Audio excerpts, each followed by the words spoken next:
Buenos días, Félix. Muy bien, gracias. Feliz año igualmente. La Cámara de Comercio ya inicia este 2024 con los foros.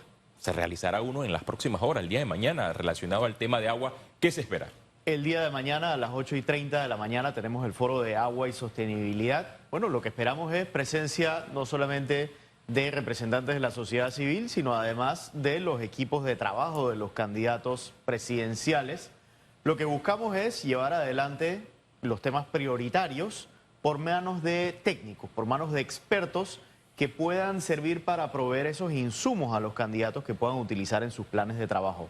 Esto obviamente es algo que teníamos programado para finales del 2023, sin embargo, dadas las circunstancias que vivimos en los meses de octubre y de noviembre, tuvimos que correrlo para esta fecha. Entonces tenemos en este momento 3 ejes todavía pendientes dentro del programa de Agenda País, que es este programa donde expertos exponen sus puntos de vista.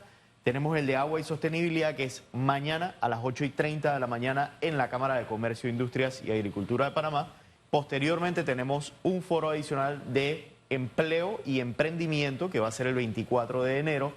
Y posteriormente, dadas las circunstancias del año pasado, hemos agregado un último foro en términos sociales. Es un foro dedicado al ambiente social y eso va a ser a inicios de febrero de este siguiente Todos los mes. candidatos ya fueron invitados, es decir, que no hay excusa para mencionar mañana de que en efecto ellos no recibieron la carta de invitación.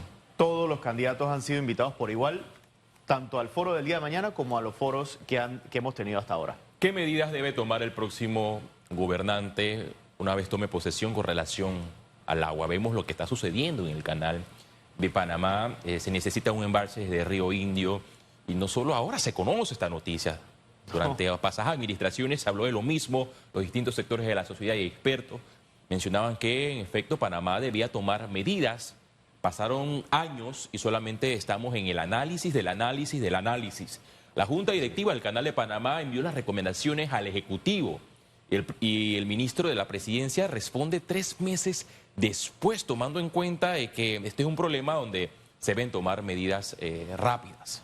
Sí, bueno, este es un problema que cuando entró esta administración en el 2019 ya se tenía no solamente el conocimiento de que un proyecto como este debía llevarse adelante, sino además se tenía el conocimiento de las diferentes alternativas que existen, las ventajas y desventajas de cada uno, y ya se tenían avances sobre la respuesta de la comunidad a todo esto.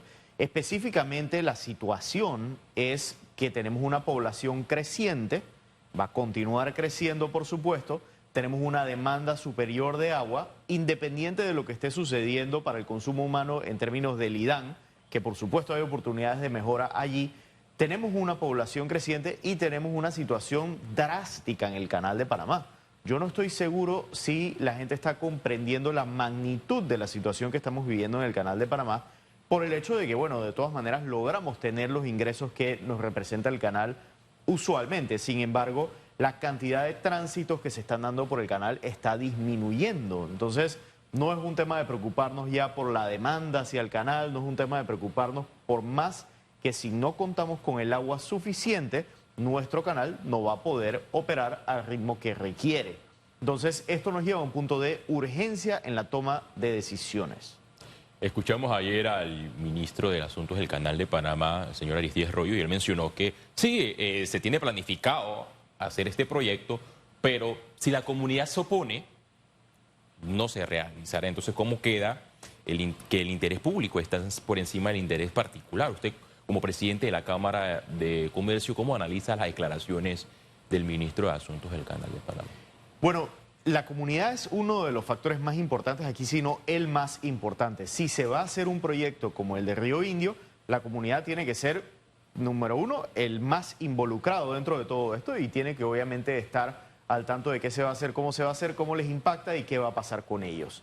Sin embargo, no estoy enteramente de acuerdo con el hecho de que podemos decir, bueno, no se hará nada si la comunidad está en contra, sino tenemos más bien que entender el razonamiento detrás de una acción o alguna opinión sobre el cual no se debe hacer y tomar las acciones entonces para determinar qué alternativas nos quedan.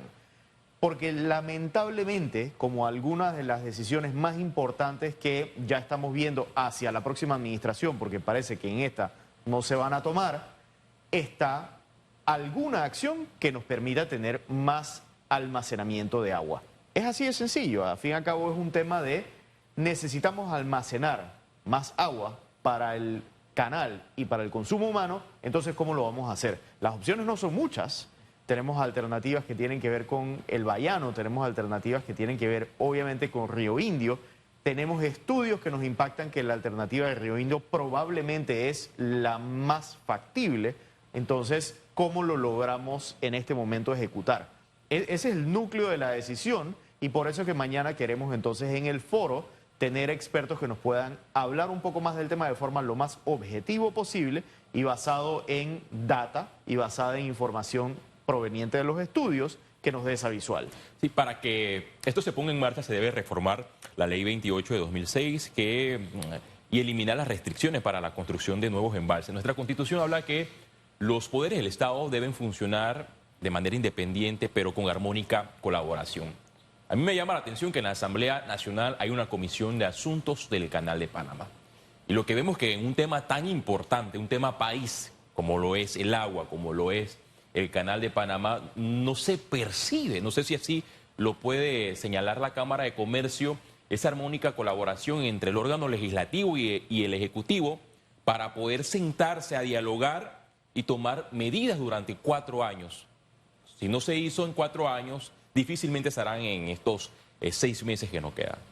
Por supuesto, difícilmente se harán en los 6 meses, pero una de las lecciones aprendidas más importantes, a mi criterio, de algunos incidentes que hemos tenido en el pasado es que la comunicación es excesivamente importante, la transparencia de qué está pasando, cuáles son las alternativas, cuáles son las decisiones que se van a tomar, cuáles son los impactos, eso es lo más crítico. Entonces, de allí, digamos, salir simplemente a decir, bueno, no se va a hacer nada porque es quizás muy complejo, no es una alternativa, lo que necesitamos es comunicación sobre las verdaderas alternativas que tenemos. De allí, entonces, es que solicitamos tanto al Ejecutivo como a la Asamblea Nacional también que nos expliquen y nos comuniquen qué son los temas que están viendo comisiones como esta, porque sí necesitamos una hoja de ruta, por lo menos saber cuáles son las diferentes alternativas y sus ventajas y desventajas. ¿Existen estudios o análisis de cuántos millones podría perder el Canal de Panamá o la República de Panamá de no tomar medidas en los próximos años, tomando en cuenta que cada vez vemos un fenómeno del Niño que afecta a las principales cuencas del país? ¿Hay algún estudio tomando en cuenta que los aportes del Canal de Panamá superan los 2.000 millones de dólares?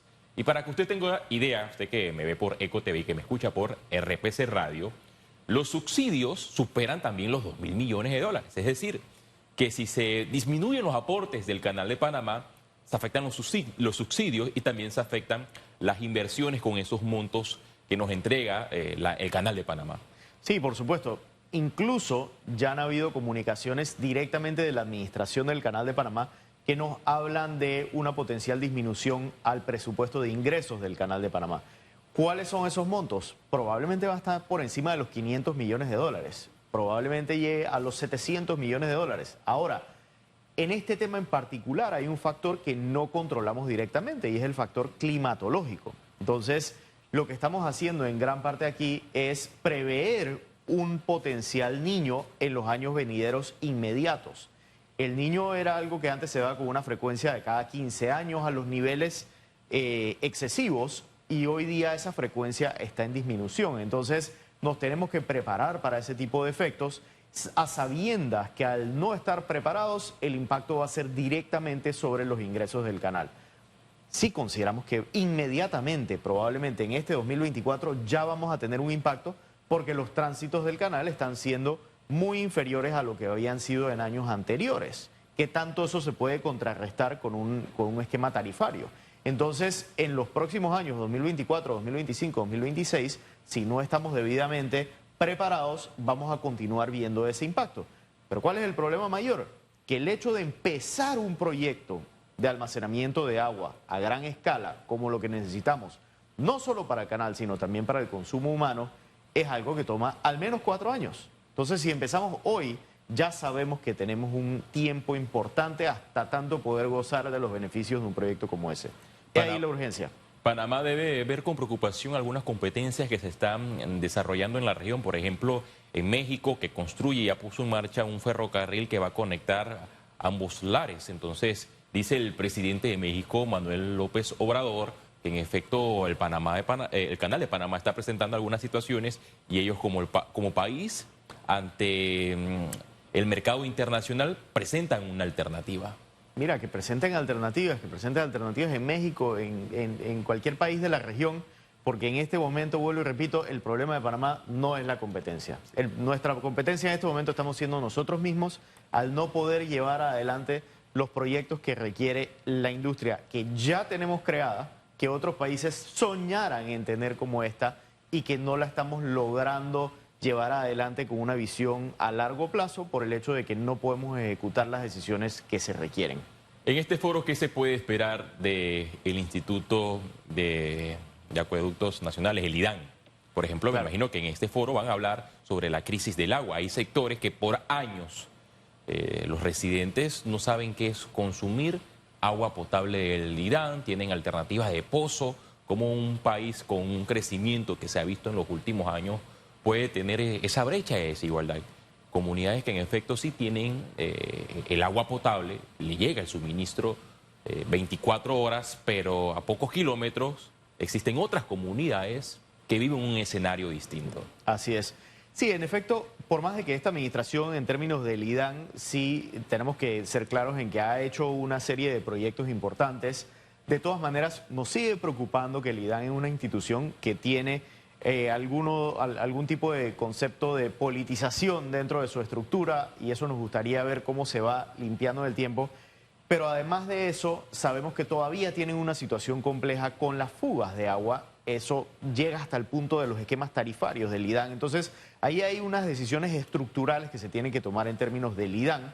Pero lo que buscamos el día de mañana en nuestro foro de Agenda País con los expertos que tenemos, que bien tenemos expertos así del Canal de Panamá, tenemos también expertos del PNUD y de algunas asociaciones que se dedican a este tipo de estudios sobre el agua y por ende lo que buscamos es que nos expliquen su punto de vista para algunas alternativas de solución. Vamos a tener probablemente algunas personas del IDAN que nos van a acompañar dentro de la audiencia y nosotros como Cámara de Comercio mantenemos, eso sí es verdad, una comunicación muy directa con el IDAN, lo hemos mantenido en ocasiones anteriores, ellos han venido a nuestra junta directiva a presentarnos la situación del agua e incluso probablemente vamos a coordinar, que ya está en coordinación más bien, una visita al IDAN directamente, la junta directiva de la Cámara de Comercio, para entender de primera vista que ellos están ejecutando y haciendo, ¿no? ¿Qué recomendaciones la Cámara de Comercio le daría al próximo gobierno con relación al IDAN? ¿Hay que modernizarlo? ¿Hay que privatizarlo? ¿Hay que mejorar la estructura? No sé cuál, tomando en cuenta que cuando vemos el presupuesto del IDAN, por ejemplo, en esta vigencia fiscal se esperaba que el presupuesto hubiese incrementado para esta entidad que es sumamente importante y que ese monto de incremento sea destinado para inversión. Lo que vimos fue que fue una de las entidades que recibió un recorte y cuando analizamos el presupuesto del IDAN, más de 15 millones de dólares va a destinar para el transporte de agua a través de camiones cisternas. Porque si es una entidad que debe funcionar para llevarle desde la potabilizadora el suministro de agua potable a los residentes directamente, ¿por qué paralelamente debe contratar camiones cisternas con montos sumamente elevados? Sí, cuando vemos este tipo de situaciones, sí nos preocupa un poco el tema de voluntad, que es al fin y al cabo el núcleo de muchas de las preocupaciones y de muchos de aquellas entidades que son víctimas de cuestionamientos en algún momento dado. Y ahí es donde vamos a la politización de algunas instituciones que consideramos que son de tan amplia prioridad, de tan alta prioridad, que no pueden tener un esquema de politización dentro de ellas. El IDAN es una de ellas. Nosotros, vuelvo y repito, hemos tenido conversaciones muy buenas con el director, hemos entendido los proyectos que llevan adelante y la verdad es que tienen algunos que sí son de alta envergadura, pero seguimos viendo algunos cuestionamientos que nos preocupan. Hace pocos días vimos cuestionamientos en efecto dirigidos directamente a el tema de la movilización del agua por medio de camiones cisternas y esas son las cosas que de forma estructural se deben tratar. Entonces, si bien esta administración ya le quedan 6 meses, uno de los objetivos, o si no, el objetivo principal del Foro de Agenda País que estamos haciendo es casualmente dirigirle a los candidatos presidenciales la comunicación de que en el IDAN específicamente es una de esas instituciones donde se debe llevar adelante un esquema prioritario de política de Estado del agua que le permita hacer un cambio de estructura sobre lo que se lleva adelante del IDAN y que nos represente, así como algunas otras instituciones que sí generan confianza, ese servicio al ciudadano. Te doy un ejemplo de instituciones que generan confianza, el Metro de Panamá.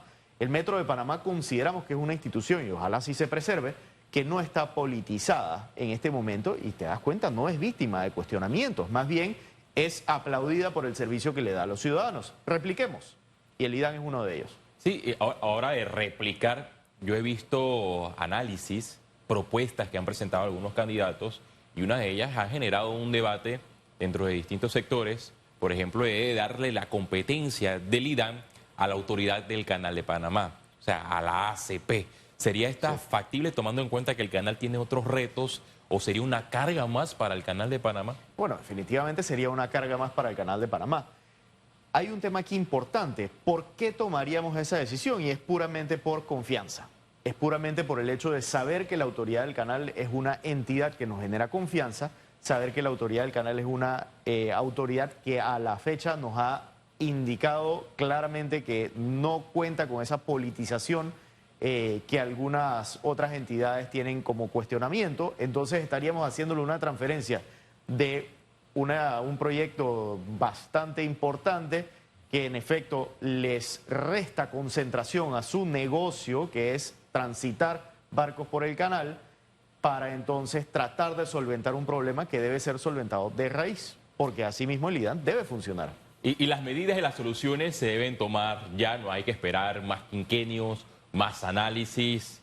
Pero me gustaría hacer una pausa con el tema del agua para conocer su opinión con relación a el salario mínimo. Lo que se percibe es que no hay humo blanco en estas negociaciones. ¿Cuál es la postura de la Cámara de Comercio? Mira, la postura de la Cámara es que desde la última revisión del salario mínimo ha habido un factor inflacionario que indiscutiblemente se tiene que tomar en consideración. El costo de vida del panameño ha incrementado y el salario mínimo debe reflejar ese incremento. Nuestra preocupación, a su vez, el otro lado de la moneda, es que si se lleva a un salario mínimo con un aumento desmedido, ¿y qué quiere decir desmedido? Muy superior a esos factores inflacionarios, pudiésemos tener un impacto negativo que va muy por encima de lo que estamos tratando de lograr con el salario mínimo. Entonces, el impacto negativo, ¿cuál puede ser? Pues el desempleo, sin duda alguna, que nosotros llegamos a tener de alguna forma un desempleo superior por el simple hecho de que al tener negocios que no pueden generar esas plazas de trabajo y no pueden sostener las plazas de trabajo actuales, van a tener un factor de incremento en el desempleo y por supuesto no vamos a tener esa dinamización que nos permita entonces generar plazas de trabajo. Entonces, en este momento está en manos del gobierno, en este momento la decisión está en manos del gobierno y consideramos que ellos deben llevar adelante una decisión basado en ese factor inflacionario, en un punto de equilibrio. Es un tema bastante técnico y matemático igualmente, pero que le dé que contrarreste ese costo de vida y a su vez no impacte negativamente. Hay sectores obreros, movimientos sociales, sectores de trabajadores que solicitan un salario mínimo y la cifra que he escuchado ronda entre los $1.500. Bueno, obviamente si nosotros hablamos de un aumento desmedido y si hablamos del promedio del salario mínimo actual y su comparativo con un incremento a esos montos, estaríamos viendo un impacto drástico en la economía nacional y por supuesto pudiese tener un impacto excesivamente negativo. Por eso es que tenemos que entender igualmente que el sector productivo y el sector privado viene en este momento una vez más en una reactivación económica. Tuvimos en el 2022 una crisis, tuvimos en el 2021, en el 2023 una crisis y en este momento estamos viendo todavía generación de empleo muy por debajo de lo que tuvimos en la pandemia. Las cifras del Mitradel nos están indicando que hoy día se generan menos plazas de trabajo que lo que se estaban generando en el 2020, en el 2019 previo a la pandemia.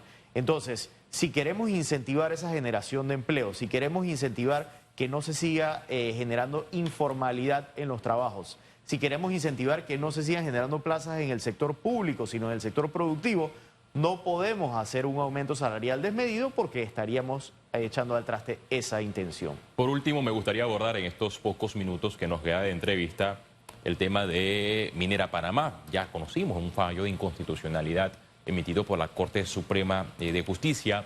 Hay un vacío en el PIB que representaba esta compañía minera de 4% y hay que buscarle un reemplazo con la generación de nuevos empleos. Pero escuchamos al ministro de Comercio e Industria que el jueves 11 de enero se llevará a cabo una inspección técnica en la mina de Donoso. ¿Ustedes qué esperan de esta inspección? Y me gusta esta palabra técnica, tomando en cuenta que la Cámara de Comercio anteriormente dio recomendaciones que si se iba a solucionar o se iba a abordar el tema de la actividad minera, se buscaran expertos y personas técnicas y no políticas.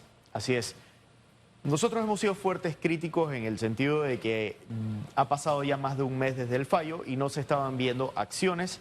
Asimismo, yo aprovecho para aplaudir el hecho de que en este momento el ministro de Comercio evidentemente está comunicándonos lo que están haciendo. Y eso es justamente lo que buscábamos, tener el entendimiento de hacia dónde vamos y qué se está haciendo. En esa línea, el hecho de que ya estén considerando la auditoría y que ya estén planificando para la ejecución de esa auditoría técnica, lo vamos a ver muy bien porque tiene que ser una empresa independiente, una empresa totalmente apolítica que pueda hacer entonces esa auditoría puramente técnica sobre lo que está sucediendo en el sitio de Donoso. De allí entonces viene la parte un poco más compleja, que es definir la comisión, igualmente muy técnica, que se pueda sentar a crear ese plan de cierre de la mina, considerando que la creación de ese plan toma probablemente unos 6 meses o algo por esa línea y que la ejecución de ese plan puede tomar muchos años. Entonces, sí vemos bien que ya se estén tomando algunas acciones, sabemos que van a tener una visita incluso incluyendo medios, de manera que tengamos esa transparencia en la comunicación al sitio de Donoso y eso lo vemos muy bien porque son esos pasos que nos dan la tranquilidad de que se están ejecutando acciones. La empresa minera, Minera Panamá, debe estar ejecutando el proceso de cuidado y mantenimiento. Al fin y al cabo ellos son los responsables por haber estado en el área. Eso es importante que se conozca esa comunicación que se está dando entre la empresa y el Ministerio de Comercio y pues que se vaya ejecutando esa hoja de ruta. Esa es la única forma que el panameño va a tener confianza de que esa situación está bajo control. Sí, y hay sectores populares, movimientos sociales que perciben que tras la falta de información comunicada por el gobierno nacional, todavía la empresa minera está operando. Y ayer vimos acciones de protestas en las inmediaciones de Minera Panamá. Solicitan el cierre inmediato, pero hay que escuchar las opiniones de los expertos que nos dicen que este cierre no es de un día para otro, sino que la operación debe cerrarse de manera segura, tomando en cuenta que existen tinas de relaves. Yo he escuchado la opinión de expertos de Chile que llevan un avance significativo en el tema de la actividad minera, que esto puede demorar 5 hasta 15 años. Sí, es un proyecto bastante importante, bastante complejo y si se quiere hacer debidamente. El problema aquí es que el impacto ambiental que podemos tener si esto no se ejecuta debidamente es detrimental. Es decir, si no lo llevamos bien podemos tener un impacto mucho peor que el que estábamos tratando de prevenir con todo este ejercicio que se llevó en el 2023. Entonces, ¿qué necesitamos ahora? Expertos técnicos que nos lleven de la mano. Panamá nunca ha cerrado una mina de este tipo. Es más, a nivel mundial esto no tiene precedente porque nunca ha habido un cierre de una mina no programada. Eso requiere que nosotros, por más técnicos, expertos que tengamos en Panamá, que los tenemos, en la UTP tenemos, en la industria privada los tenemos, igual requerimos de la guía de expertos internacionales que al menos nos den algo de luz sobre cómo un proyecto como este se puede llevar. Pero, resalto, comunicación y transparencia, que es lo que evidentemente hemos empezado a ver y que se siga dando de esa forma. Panamá no ha cerrado mina, lo cierto es que sí ha abandonado mina. Claro ejemplo es la de Petaquilla, que está totalmente abandonada, ocasionando estragos para los residentes cercanos. Adolfo Fábrega, presidente de la Cámara de Comercio, muchas gracias por su participación. Muchas gracias, Félix. En Radiografía.